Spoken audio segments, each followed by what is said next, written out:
Hi there, everybody. This is David, and how did you feel about that state of play? Personally, I felt like there was like an elephant in the room, or at least, an elephant maybe not in the room, because there was a company that was definitely missing from the state of play, and I was feeling it. I was like, where are all these jrpgs? I was hoping that we'd be getting something from this particular company, but Square Enix was nowhere to be found. I thought for sure that they would come in and either open the show or close the show by talking about Final Fantasy VII Part 3. We learned back in January that, they have the subtitle for Part 3 locked in. They got it narrowed down to 2 different names, and then they chose one, but they haven't told us what name it's going to be. So I was like, okay, well, this is the perfect time for them to reveal it, and then we'll finally see a trailer, we'll see something, and we saw nothing. We saw nothing not only for Final Fantasy VII Part 3, but just for anything from Square Enix, which is kind of crazy, considering we saw a bunch of Square Enix at the Nintendo Direct just last week.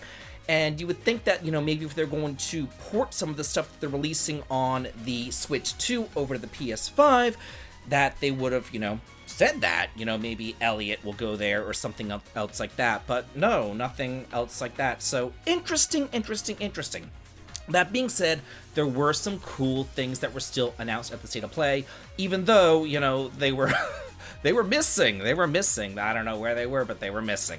So it opened up with Kenna Scars of Cosmora, which is a sequel to, Kenna, and it's coming out for the PS5 and PC sometime this year. It looks like a really cool, beautiful action RPG. It was described as God of War meets Disney aesthetics. I never played the first Kenna, but I heard great things about it, so I am looking forward to checking that out. And I also did hear that the first Kenna is on a deep discount over on Steam right now, so that would be a good time to check it out.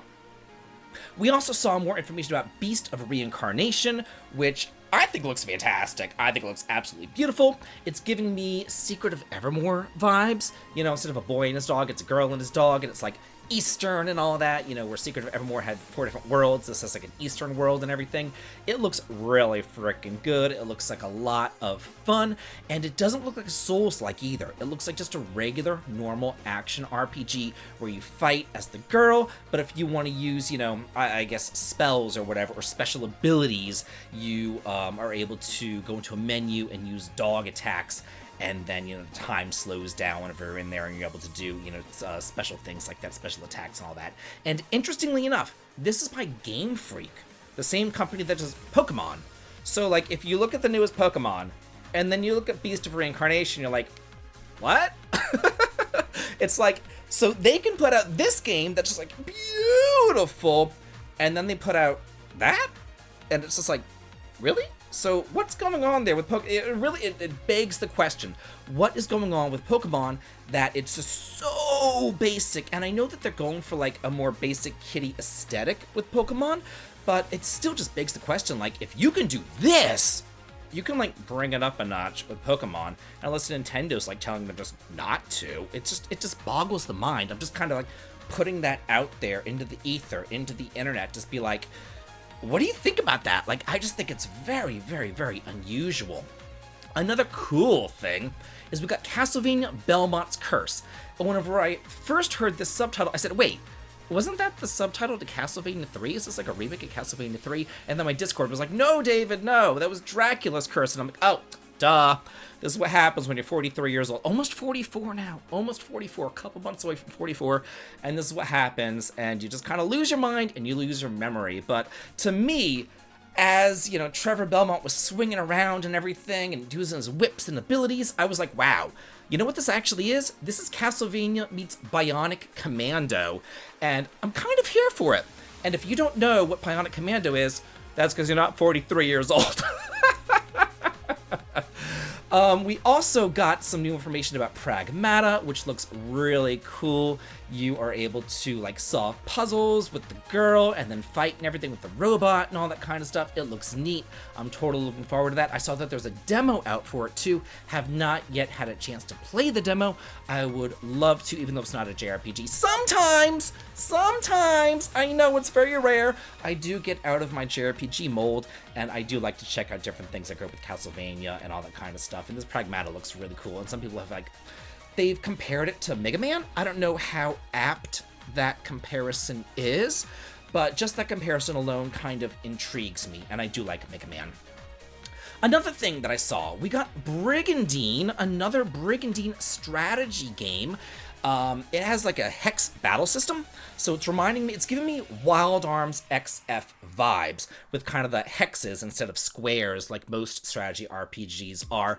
It says that there's like over 100 different classes to choose from, 6 different main storylines.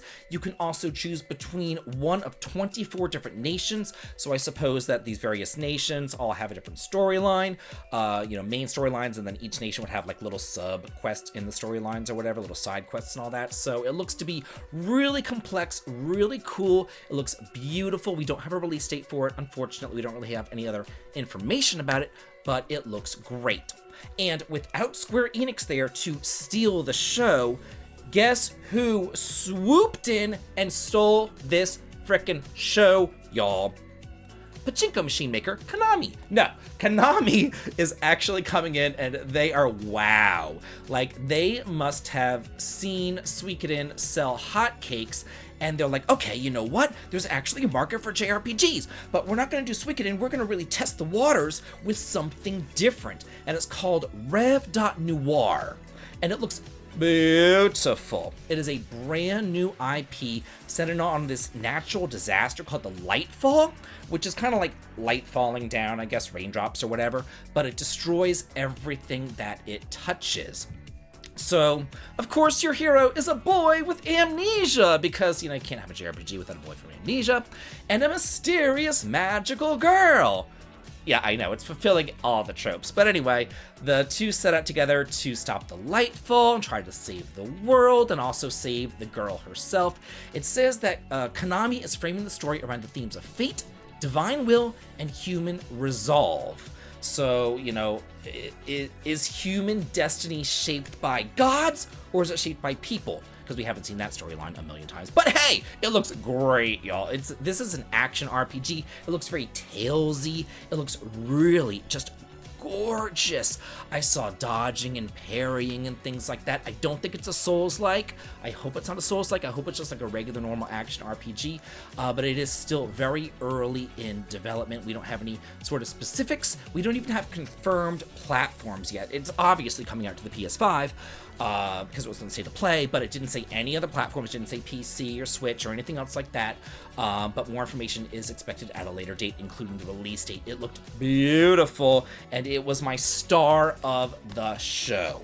But now I want to hear from y'all. What was your star of the show? What are you most looking forward to? Are you as perplexed as I am that Square Enix wasn't in this state of play at all? Like, at all? Like, nowhere to be found. Like, very, very odd to me. Because normally they, like, open up the show. You know what I'm saying?